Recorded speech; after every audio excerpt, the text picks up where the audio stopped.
तो नई power supply या फिर एसएमपीएस को लगाने के लिए सबसे पहले तो आपको अपने सीपीयू को कुछ इस तरीके से रख लेना है। यहाँ पर अगर ध्यान से देखेंगे तो एक पेंच यहाँ पर लगा हुआ है और एक पेंच यहाँ पर लगा हुआ है। तो ये जो पेंच है दोस्तों, इनमें पेचकस की भी जरूरत नहीं पड़ेगी, आपको हाथ से इस तरीके से ऐसे करके खोल देने हैं। तो ये जो पेंच है दोस्तों, जब आप इन्हें खोल लेंगे तो खोलने के बाद ये जो ऊपर का ढक्कन है इसका, ये बाहर आ जाएगा इस तरीके से। यहाँ पर ये पुरानी जेब्रोनिक्स की एक पावर सप्लाई लगी हुई है, तो ये खराब हो चुकी है, इसमें स्पार्किंग हो गई थी। तो अब हम इसको बाहर निकालेंगे। अभी हमारे पास एक नई पावर सप्लाई है फॉक्सिन कंपनी की, इसको यहाँ पर हम लगाएंगे। मदरबोर्ड में जितने भी कनेक्शन है इस पावर सप्लाई के, वो सारे हम लोग यहाँ से निकाल देंगे। तो मैंने ऑलरेडी यहाँ से मदरबोर्ड से सारे कनेक्शन इसके निकाल चुका हूँ। तो एक पेंच ये लगा है और एक पेंच ये लगा है, एक पेंच ये लगा है और एक ये है। फटाफट से ये वाले पेंच सारे के सारे खोल लेता हूँ और पावर सप्लाई को बाहर कर लेता हूँ।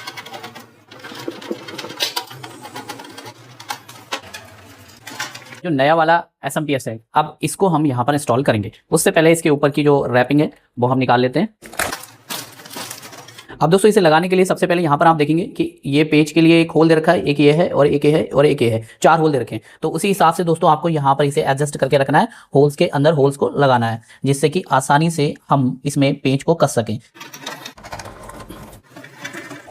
एसएमपीएस तो हमने इसके अंदर इंस्टॉल कर दिया है और एसएमपीएस के आउटपुट पर जो कनेक्टर्स हैं, इन्हें मदरबोर्ड में, एसएसडी में और हार्ड डिस्क में कनेक्ट करना है। चलिए सीख लेते हैं कि कैसे कनेक्शन करने हैं। देखिए, मदरबोर्ड में 2 तरह के कनेक्शन होंगे। सबसे पहले तो 4 पिन के कनेक्शन होंगे। सॉकेट दे रखा है 1 2 3 4, 4 पिन का सॉकेट दे रखा है और इसका जो कनेक्टर है यानी कि लॉक है जो, वो ये इस साइड में दे रखा है, यहाँ पर नहीं है, वो इस साइड में दे रखा है। ठीक है, इस चीज का बहुत ध्यान देना है आपको, ताकि पिन्स जो है वो उल्टी ना लगे। तो आपको सिंपल क्या करना है, इसमें ये जो कनेक्टर्स हैं इनमें 4 पिन वाला कनेक्टर आपको ढूंढना है। तो यहाँ पर अगर ध्यान से देखेंगे जनरली, तो यहाँ पर 4 पिन वाले 2 कनेक्टर्स यहाँ पर दिए हुए हैं। अब एक चीज का विशेष ध्यान रखना है कि जब भी नई पावर सप्लाई आती है तो उनमें ये जो कनेक्टर्स होते हैं वो आपस में इस तरीके से जुड़े हुए होते हैं, इन्हें खींच के इस तरीके से अलग कर लिया जाता है। तो अगर आपको 4 पिन वाला कनेक्टर नहीं मिल रहा है तो आप ध्यान दीजिएगा, इस तरह के 8 पिन वाला कनेक्टर होगा, जिसको अगर आप थोड़ा सा खींचेंगे तो इसका लॉक जो है खुल जाएगा और दोनों 4-4 पिन में डिवाइडेड हो जाएंगे। तो 4 पिन का एक कनेक्टर आपको यहां से ले लेना है और लेने के बाद यहां ध्यान से देखिए, ये जो है वो लॉक है। तो लॉक किस साइड में था, इसका इस साइड में था ना लॉक, यहां पर। तो आपको इस तरीके से ऐसे लगाना है लॉक की साइड में। यहां पर जाके ये जो पिन है, इस पिन के अंदर आपको इस तरीके से इसे इंस्टॉल कर देना है। 4 पिन के कनेक्शन हो चुके हैं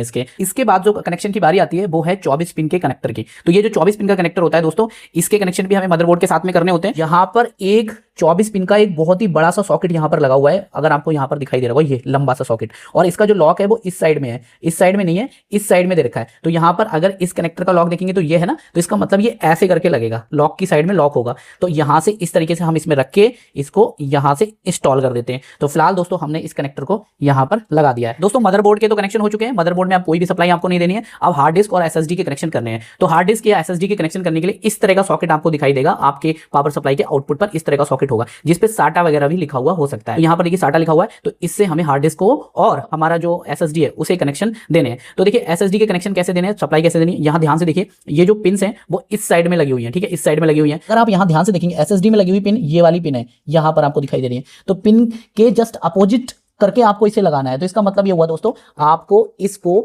ऐसे करके लगाना पड़ेगा, इस तरीके से ऐसे करके। ठीक है, ध्यान से देखो, ये जो पिन्स है अंदर की वो किस साइड में आ रही है, ऐसे करके आ रही है। ठीक है, इस तरीके से आपको लगाना है। वो जब आप लगाएंगे तो आपको अच्छे से समझ में आ जाएगा, कोई प्रॉब्लम आपको नहीं होगी। वैसे तो फिर भी मैं आपको बहुत डीपली समझाने की कोशिश कर रहा हूं कि किस तरीके से आपको लगानी है। इसके बाद दोस्तों आपको अपनी एसएसडी में इस पावर सप्लाई को इस तरीके से इंस्टॉल कर देना है। अगर आपके पास हार्ड डिस्क भी है एसएसडी के अलावा, तो हार्ड डिस्क भी आप यहां पर कनेक्ट कर सकते हैं, उसके भी कनेक्शन मैं आपको बता देता हूं। तो यहां पर देखिए, ये एक हार्ड डिस्क है हमारे पास और इसमें 2 पिन होती हैं, एक पिन ये वाली है और एक पिन ये वाली है। हालांकि एक पिन ये वाली भी होती है, लेकिन ये अभी हमारे लिए यूजलेस है, इसकी जरूरत हमें नहीं पड़ेगी। तो यहाँ पर देखिए, ये वाली जो पिन है ये जो है साटा केबल की पिन है, यहाँ पर आपकी साटा केबल लगेगी। और ये वाली जो है ये सप्लाई वाली पिन है, यानी जैसे अभी हमने एसएसडी में सप्लाई लगाई थी वैसे यहाँ पर आपको हार्ड डिस्क में भी सप्लाई लगानी होती है। तो अभी अगर ध्यान से देखेंगे तो इसमें जो आपकी सप्लाई आई हुई है, इसमें एक पोर्ट और बचा हुआ है साटा का।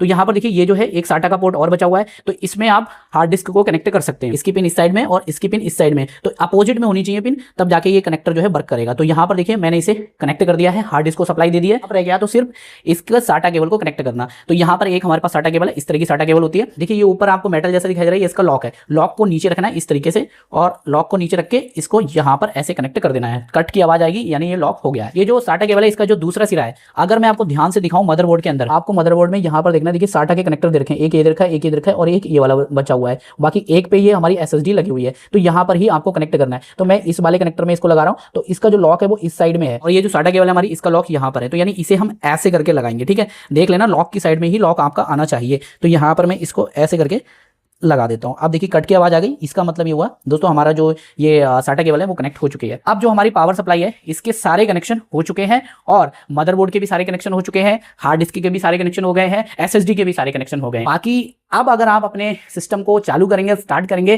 तो आपका सिस्टम बिल्कुल अच्छे से वर्क करेगा। यही सारे कनेक्शन आपको करने होते हैं। फिर भी आपको कोई भी परेशानी हो तो मुझे कमेंट कीजिएगा, मैं उस पर पर्टिकुलर वीडियो बना के आपको समझा दूंगा। तो चलिए दोस्तों मिलते हैं इस नए वीडियो में नई इन्फॉर्मेशन के साथ। तब तक के लिए दोस्तों नमस्कार।